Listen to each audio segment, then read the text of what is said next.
Halo sahabat Kompas TV, saya Ihsan Sitorus, presenter program Saksi Kunci Kompas TV.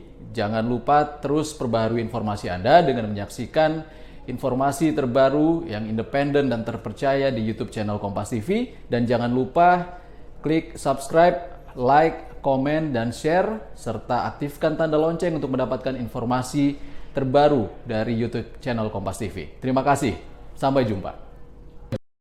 Jalan aja ya. Waduh. Ya, jalan lah Pak. Sebuah video pengemudi mengacungkan pistol viral di media sosial. Kejadian di kawasan Durensawit, Jakarta Timur pada Jumat dini hari itu berawal dari pengemudi mobil SUV yang menyenggol seorang perempuan yang mengendarai motor hingga terjatuh.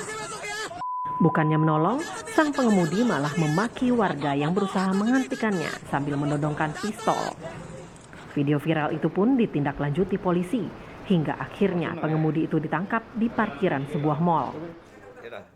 Polisi juga menggeledah mobil yang digunakan pengemudi. Hasilnya, polisi menemukan dan menyita 2 pistol airsoft gun yang disimpan di dalam mobil. Sekarang ini masih dalam pemeriksaan. Senjata yang kita temukan itu adalah senjata airsoft gun. Ya, airsoft gun. Ya, kita tunggu saja nanti hasilnya seperti apa akan kita sampaikan nanti. Sebelumnya, teror di Mabes Polri yang dilakukan perempuan bernama Zakiyah Aini sempat menarik perhatian publik. Pelaku yang diduga simpatisan ISIS itu ditembak mati saat menodongkan dan menembakkan senjata yang saat itu diduga adalah airsoft gun. Namun belakangan diketahui senjata yang ditodongkan pelaku adalah airgun. Menanggapi maraknya penyalahgunaan senjata api di ibu kota, mulai dari peristiwa teror di Mabes Polri hingga aksi koboi di Durensawit, Jakarta Timur, Polda Metro Jaya menyatakan akan melakukan langkah pencegahan, pengawasan, serta penegakan hukum terkait peredaran senjata api.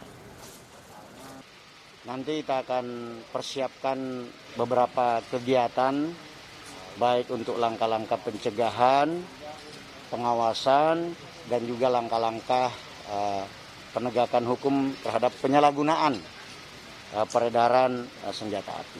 Kita akan komunikasikan, kita akan koordinasikan supaya menghasilkan tata kelola dan manajemen senjata api yang baik. Baik airsoft gun maupun airgun tidak bisa sembarangan dimiliki seseorang.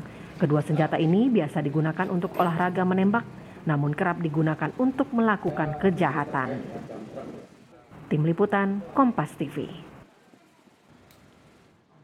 Saudara, berbagai jenis senjata untuk olahraga seperti airgun dan juga airsoft gun ini ditengarai banyak beredar di tengah masyarakat dan sebenarnya tidak bisa sembarangan dimiliki seseorang.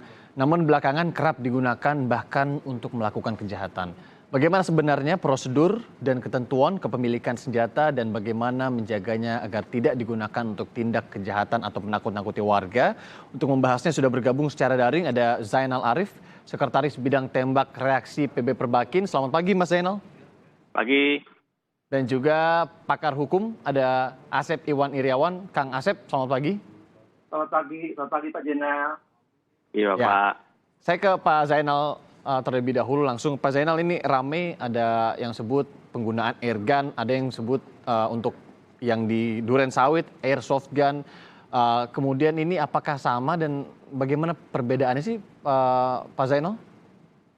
Ya, jadi di luar itu banyak beredar airgun dan airsoft gun. Untuk Perbakin, kita mengenalnya airsoft gun. Jadi kita wadahi di bidang tembak reaksi. Tapi kalau untuk airgun, terutama untuk model-model seperti yang dipakai oleh inisial Z itu, inisialnya kebetulan jadi sama dengan saya, Zainal Arif juga. Jadi kemarin itu airgun yang pembeliannya juga secara ilegal, itu tidak kita kenal di Perbakin. Jadi airgun ini bukan untuk olahraga ya Pak Zainal ya? Ya, sebetulnya airgun ada 2 macam. Airgun untuk olahraga bentuknya tidak seperti pistol-pistol pada umumnya, bentuknya sangat-sangat beda sekali gitu. Jadi kalaupun dikeluarkan di jalan, orang akan bingung itu pistol apa gitu. Perbedaan mendasarnya Pak Zainal, misalkan airsoft ini pelurunya seperti A, kalau airgun ini seperti B, dan dampaknya Oke. kalau terkena manusia, kalau airsoft begini, airgun begitu, itu seperti apa Pak Zainal? Jadi kenapa airsoft itu digunakan untuk olahraga? Karena disebutnya itu airsoft. Jadi untuk tekanannya itu sangat rendah. Dia hanya bisa melubangi kertas sasaran. Memang bentuknya sama persis dengan senjata-senjata pada umumnya, tapi tenaganya untuk melontarkan peluru plastik itu sangat lemah. Jadi kalaupun kena ke tubuh manusia, tidak melukai. Memang ada rasa sakit tapi tidak melukai. Tapi kalau airgun itu ya sama dengan senapan angin atau senjata-senjata dengan tenaga angin lainnya, itu bisa melukai. Jadi kita tidak menggunakan airgun itu untuk kegiatan olahraga di kita. Kita hanya membatasi untuk olahraga target yang bentuk senjatanya sangat-sangat berbeda.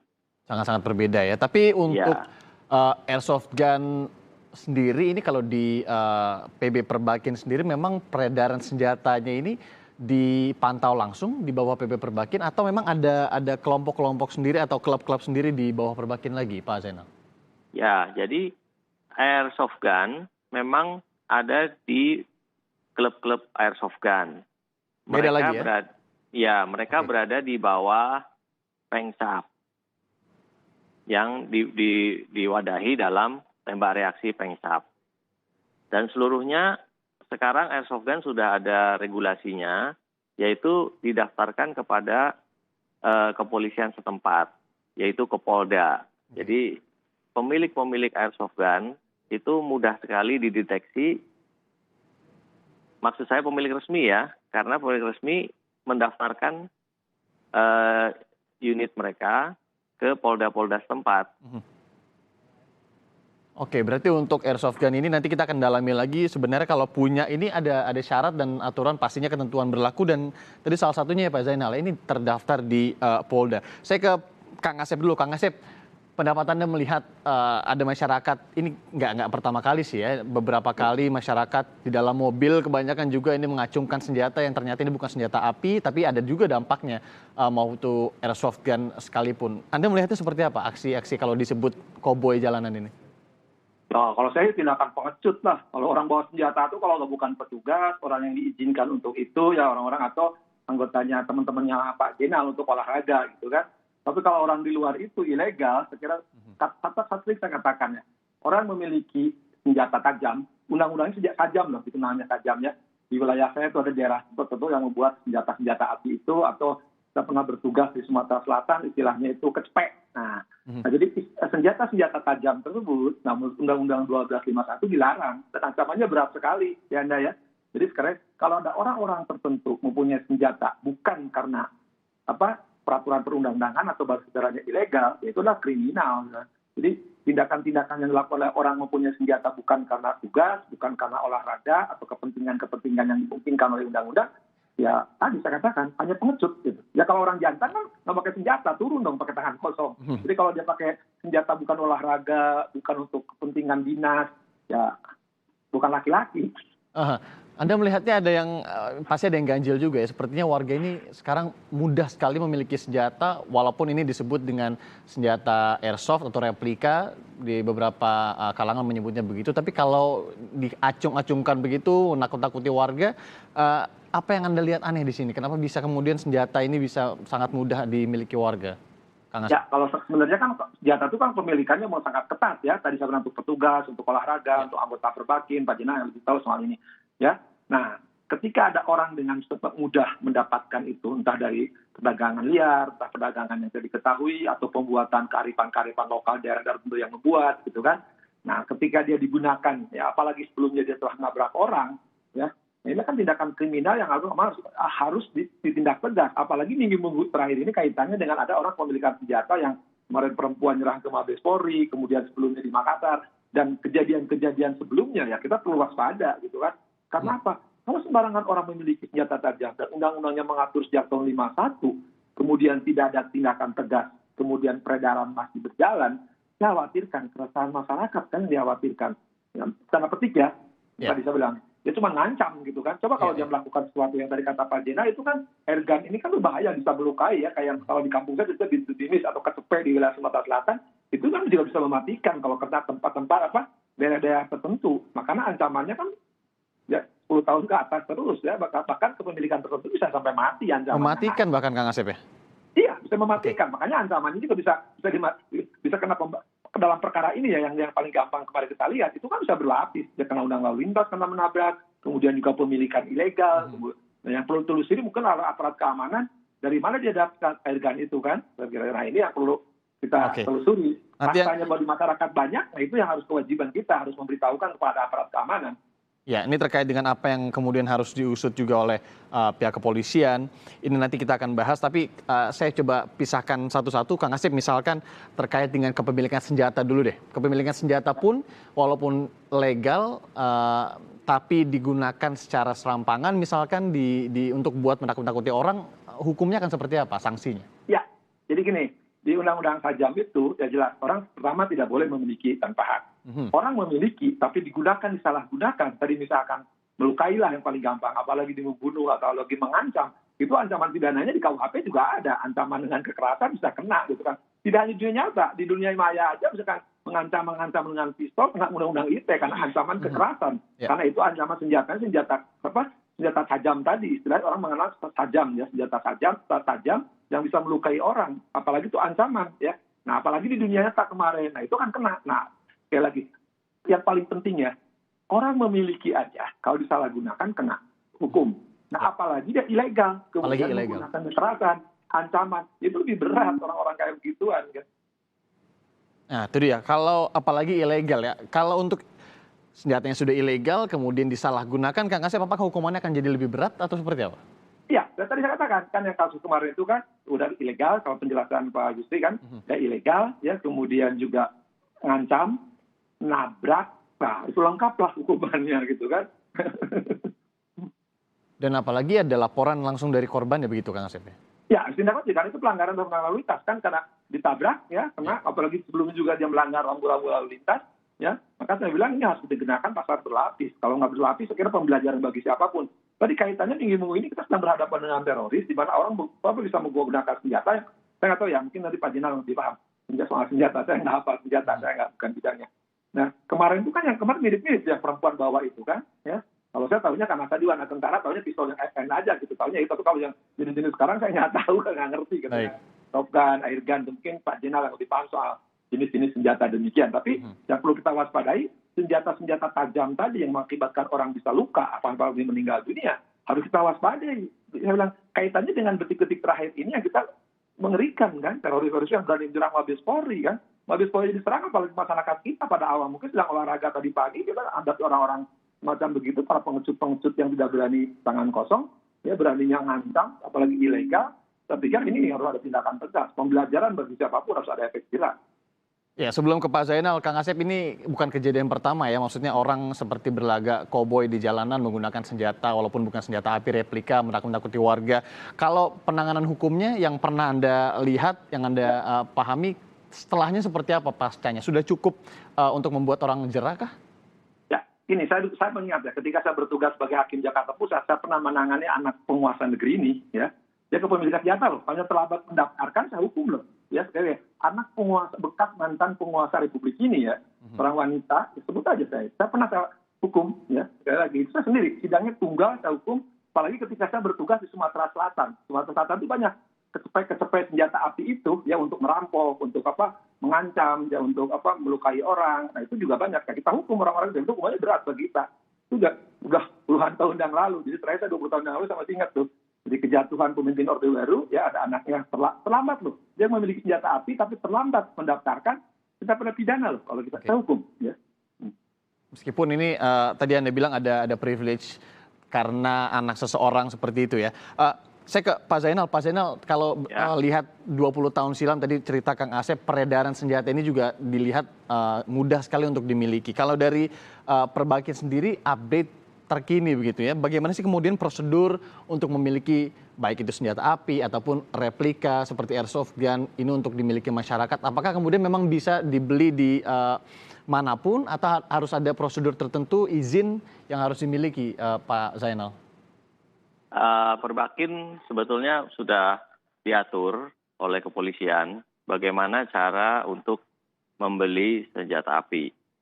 Ya, sumbernya sebetulnya ada dari importir.